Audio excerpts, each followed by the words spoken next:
Welcome to This Explainer. Today we're diving straight into one of the most enigmatic, complex, and honestly deeply fascinating figures in all of Hindu mythology. We're talking about Parshuram.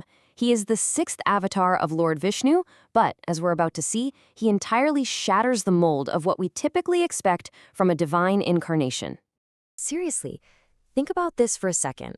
Why on earth would a pious, peace-loving sage wipe out the world's kings exactly 21 times?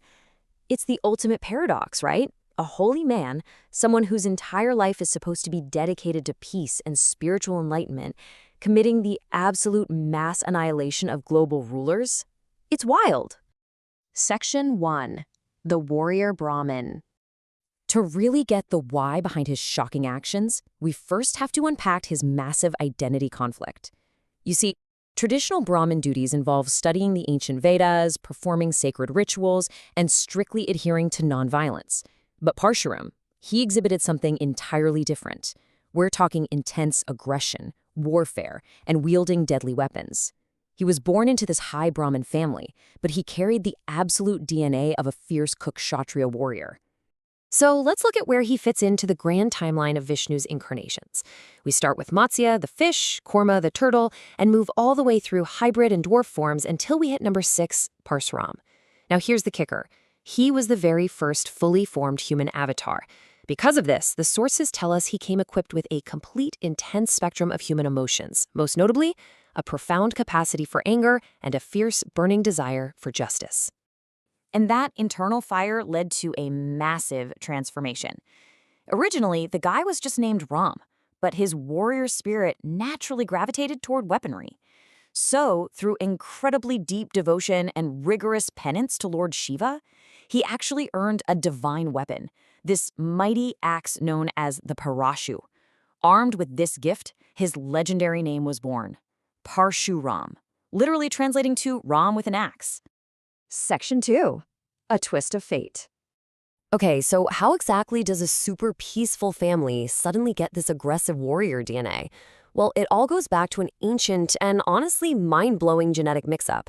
Sage Rishik created 2 mystical potions called charu.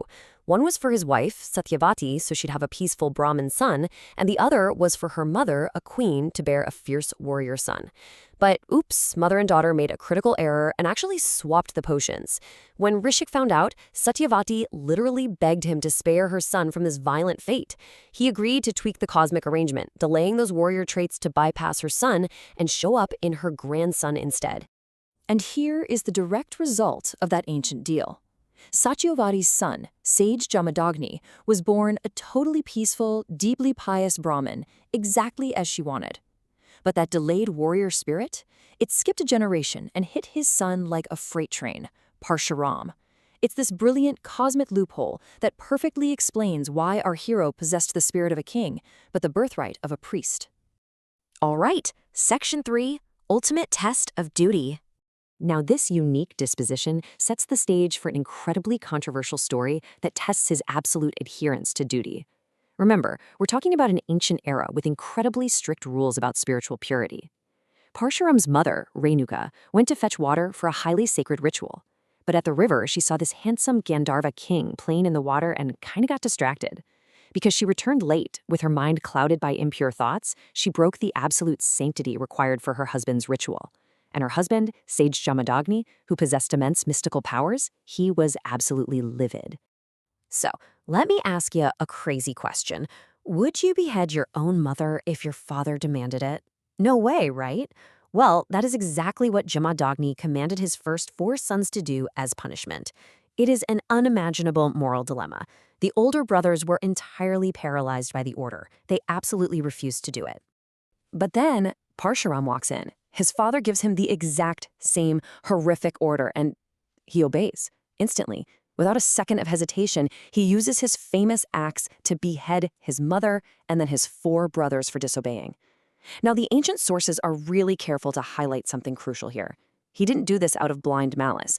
Parshuram just had a profound understanding of absolute patriarchal duty, and more importantly, he knew his father possessed immense, almost godlike mystical powers. And here is where it gets absolutely brilliant. His father is thrilled by this terrifying display of obedience and offers him boons, basically wishes. Parshuram plays this perfectly. First, he asks his father to resurrect his mother and brothers. Second, he asks to completely erase their memory of the execution so there's no lasting trauma. And finally, he asks for immortality. By strictly following the terrifying letter of his father's law, he managed to use his father's power to completely undo the tragedy itself. Genius, right? Which brings us to Section 4, wiping out the kings. So his intense loyalty to his family eventually drags him into an epic cosmic-level conflict. Parshuram's greatest adversary was King Sahasra Arjuna. This guy was drunk on immense power, blessed with 1,000 arms. He was out there destroying sacred ashrams, publicly humiliating wise sages, and just openly rejecting the scriptures. But the absolute breaking point? He visited Jamadagni's peaceful ashram, got treated with amazing hospitality, and then forcefully stole their divine, wish-granting cow, Kamdenu. Talk about poking the bear. It was the absolute peak of unchecked oppression. Naturally, Parshuram retaliates. He retrieves the secret cow and kills the tyrant king. But man, the cycle of violence spirals totally out of control. While Parshuram is away, the king's sons attacked the ashram. In a horrific act of vengeance, they butcher the peaceful sage Jamadagni while he's sitting there in deep meditation, brutally mutilating his body. When Parshuram finally returns, he finds exactly 21 deep wounds inflicted on his father's body. And that number? 21? It becomes his terrifying vow. For every single wound on his father's body, Parshuram swore to wipe the corrupt Kshatriya lineage from the face of the earth exactly 21 times. Now you might be wondering, how do the ancient scriptures possibly justify this amount of bloodshed? Well, it boils down to dharma versus adharma. The source texts emphasize that Parshuram's 21 campaigns were definitely not just a blind, indiscriminate murder spree. Global governance had turned exploitative. Society was literally collapsing.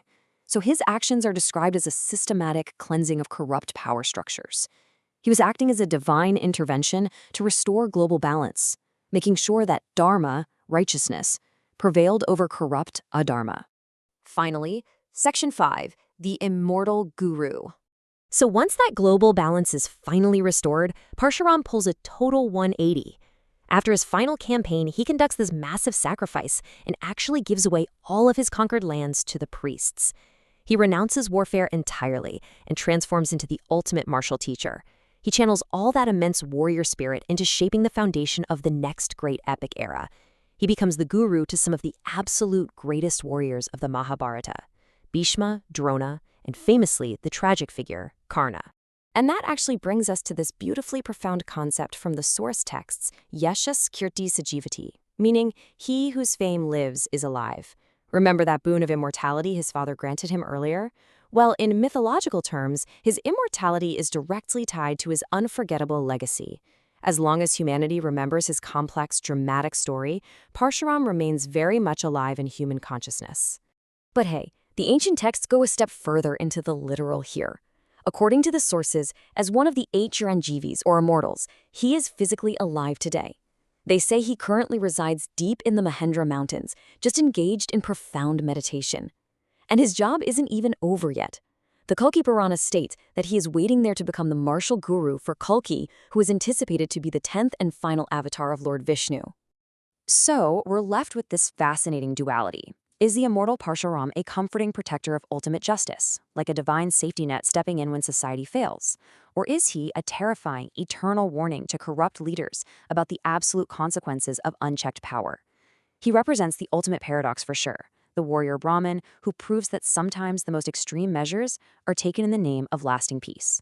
Thank you so much for joining me on this explainer. I hope this helped you truly understand one of mythology's most complex figures.